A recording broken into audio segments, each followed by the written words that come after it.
মাত্র 7 দিনের ব্যবধানে ইরানের ভূখণ্ডে রেকর্ড করা হয়েছে 99টি ভূমিকম্প। 10 জানুয়ারি থেকে 16 জানুয়ারি পর্যন্ত এক সপ্তাহের মধ্যে তেহরান বিশ্ববিদ্যালয়ের জিওফিজিক্স ইনস্টিটিউট দেশের বিভিন্ন প্রান্তে এই অস্বাভাবিক কম্পন রেকর্ড করেছে। অর্থাৎ এত কম সময়ে এতগুলো কম্পন কেবল প্রাকৃতিক দুর্যোগ নাকি এর নেপথ্যে মাটির গভীরে কোনো বড় ধরনের সামরিক তৎপরতা চলছে, তা নিয়ে এখন তোলবার আন্তর্জাতিক অঙ্গন। সবচেয়ে উদ্বেগের বিষয় হলো কম্পনের স্থানগুলো।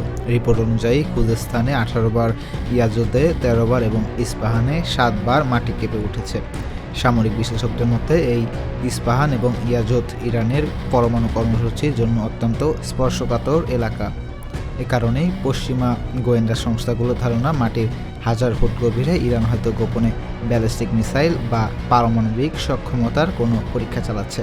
পরিসংখ্যান বলছে রেকর্ড হওয়া কম্পনগুলোর মধ্যে 5টি ছিল রিক্টার স্কেলে 4 মাত্রার ওপরে আর একটি ছিল 5.3 মাত্রার, যা একটি মাঝারি মানের ভূগর্ভস্থ বিস্ফোরণের সমতুল্য। সাধারণত টেকটনিক প্লেটের নড়াচড়ায় এমন কম্পন হলেও নির্দিষ্ট সামরিক জোনগুলোতে বারবার কম্পন সন্দেহের সৃষ্টি করেছে।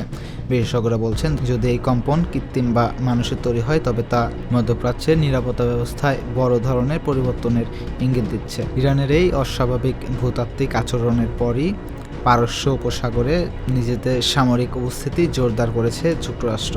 ওই অঞ্চলে পাঠানো হয়েছে মার্কিন রণতরী ইউএসএস রুজভেল্ট এবং আব্রাহাম লিঙ্কন।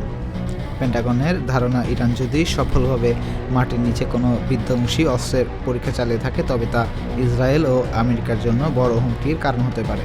একদিকে মাটির নিচে রহস্যময় কম্পন, অন্যদিকে সাগরে আমেরিকার যুদ্ধজাহাজের অবস্থান, সব মিলিয়ে মধ্যপ্রাচ্যে এখন চরম উত্তেজনা।